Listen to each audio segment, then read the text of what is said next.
Hello friends, legalbuzznow.com में आपका एक बार फिर से स्वागत है। लीगल बज़ ऐप आप गूगल प्ले स्टोर से डाउनलोड कर सकते हैं और प्रतिदिन नए नए प्रश्नों का अभ्यास कर सकते हैं जो प्रारंभिक और मुख्य परीक्षा दोनों के होते हैं। तो आज ही गूगल प्ले स्टोर से लीगल बज़ ऐप डाउनलोड करें।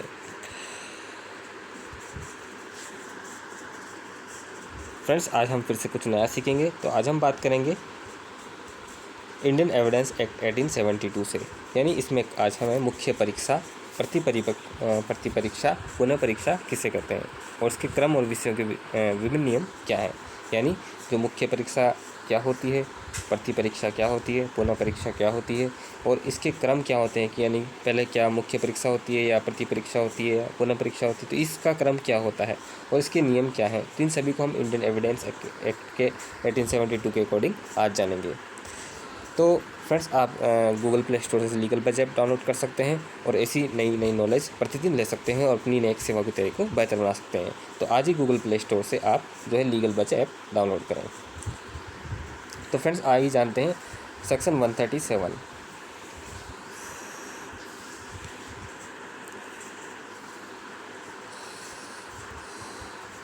तो फ्रेंड्स, सेक्शन 137 आपकी स्क्रीन पर आ चुका है।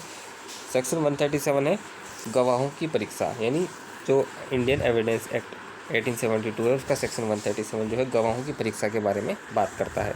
तो गवाहों की जो परीक्षा है मुख्य रूप से 3 प्रकार से होती है।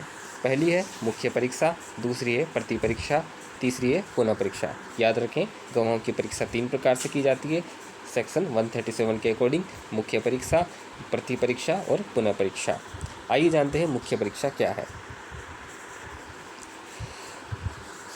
मुख्य परीक्षा जब किसी साक्षी की परीक्षा उस पक्षकार द्वारा की जाती है जिसने उसे बुलाया है, तो ऐसी परीक्षा मुख्य परीक्षा कहलाती है। यानी इसमें क्लियरिफाई कर दिया गया है, मुख्य परीक्षा का मतलब है कि जिस पक्षकार ने किसी साक्षी को जो है बुलाया है, जिस पक्षकार ने किसी साक्षी को बुलाया है, यानी जिस पक्षकार ने किसी साक्षी को बुलाया है, और ऐसी परीक्षा मुख्य परीक्षा कहलाती है, जिसके में गवाह से ये पूछा जाता है कि आप इस घटना के बारे में क्या जानते हैं, घटना के समय आपने क्या देखा था, क्या सुना था। इस तरह के प्रश्न मुख्य परीक्षा में किए जाते हैं। तो इस तरह से क्लेरिफाई हुआ कि जिस पक्षकार ने साक्षी को बुलाया है वही मुख्य परीक्षा में प्रश्न पूछता है गवाह से कि आप घटना के बारे में क्या जानते हो, घटना के समय आपने क्या देखा था, क्या सुना था। तो इस तरह के जो प्रश्न हैं मुख्य परीक्षा में जो है पक्षकार द्वारा अपने बुलाए गए साक्षी से किए जाते हैं। तो ये मुख्य परीक्षा है। इसके बाद आता है प्रति परीक्षा, जब किसी गवाह की परीक्षा दूसरे पक्षकार द्वारा की जाती है। अब यहाँ पर ये कंडीशन चेंज, जब गवाह जो बुलाया गया है उसकी परीक्षा दूसरे पक्ष यानी जो अगेंस्ट पार्टी है उसके द्वारा दूसरे गवाह की जो परीक्षा की जाती है वह प्रति परीक्षा कहलाती है। यानी जिस गवाह को साक्ष्य देने के लिए बुलाया गया है तो उसकी परीक्षा जब दूसरे पक्ष से अपोनेंट द्वारा की जाती है तो उसको प्रति परीक्षा कहते हैं। जिसे जनरली भाषा में हम जिरह भी कह सकते हैं, जिरह कहते हैं। जिसे क्या कह सकते हैं? जिरह करना, जिसे कोर्ट में जिरह कहते हैं। जिरह की कार्रवाई चल रही है तो वह अपोनेंट द्वारा यानी प्रति परीक्षा की जाती है गवाह को जिसको बुलाया गया है दूसरे पक्ष द्वारा। इसमें विपक्षी द्वारा ऐसे प्रश्न पूछे जाते हैं जो गवाह की विश्वसनीयता को खंडित करते हैं। अब इसमें जो गवाह है जो जिसको बुलाया गया है तो उसमें उस पर ऐसे प्रश्न उस पर उठाए जाते हैं जिससे उसकी विश्वसनीयता को खंडित किया जा सके या ये झूठा गवाह है। तो जहाँ तक ये सूचक प्रश्न भी इसमें पूछे जा सकते हैं। तो इस तरह से ये प्रति परीक्षा होती है दूसरे नंबर पर।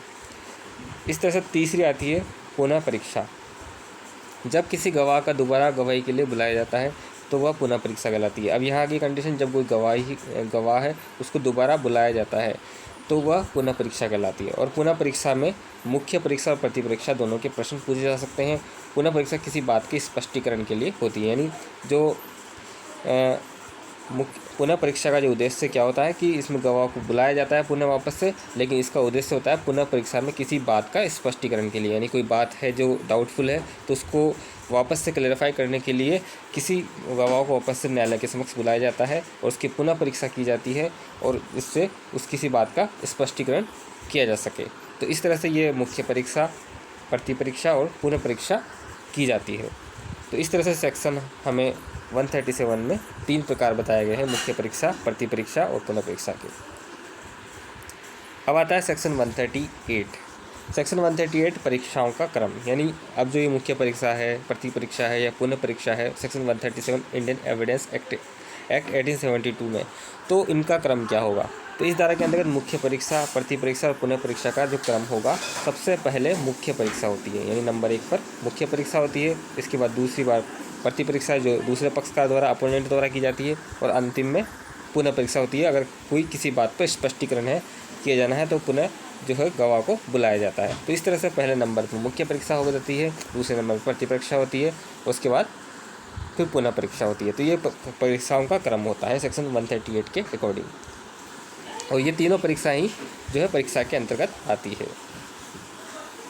मुख्य परीक्षा में साक्षी को न्यायालय में शपथ दिलाई जाती है। अब यहाँ पर यह है कि मुख्य परीक्षा की बात होगी कि जो मुख्य परीक्षा होती है उसमें साक्षी जो होता है उसको क्या दिलाई जाती है, शपथ दिलाई जाती है, और उसका नाम है, पता है, ये सब लिखा जाता है, और उस साक्षी से सारवन तथ्यों की जानकारी भी हासिल की जाती है। तो ये कंडीशन है कि जब मुख्य परीक्षा में साक्षी को बुलाया जाता है न्यायालय के समक्ष, तो उससे सबसे पहले शपथ जो न्यायालय के समक्ष दिलाई जाती है, उसके नाम का जो है नाम क्या है, उसका पता क्या है, ये सब चीज़ें वहाँ लिखी जाती है, और साक्षी से जो मामले से जुड़े सारवन जो फैक्ट हैं उनकी जानकारी हासिल की जाती है। तो इस तरह से ये प्रक्रिया होती है सेक्शन 138 के अकॉर्डिंग। अब आता है प्रति परीक्षा विपक्षी का अधिकार होता है, यानी जो प्रति परीक्षा होती है, यानी जो प्रति परीक्षा किसी भी साक्षी या गवाह की जाती है, तो वो जो विरोधी पार्टी होती है किसी भी मामले में, उसका ये राइट होता है कि प्रति परीक्षा वो करवाए। जिसे नाटन ने दोधारी तलवार कहा, बहुत इंपॉर्टेंट है, जिसे नाटन ने क्या कहा, दो धारी तलवार, और प्रोफेसर विग्नोर ने इसे तथ्य की खोज का इंजन कहा। प्रोफेसर विग्नोर ने इससे क्या कहा, तथ्य की खोज का इंजन, और नाटन ने दो धारी तलवार। तो ये महत्वपूर्ण जानकारी है कि प्रति परीक्षा जो है विपक्षी का अधिकार होता है, और जिसे नाटन ने दो धारी तलवार और प्रोफेसर विग्नोर ने इसे तथ्य की खोज का इंजन कहा।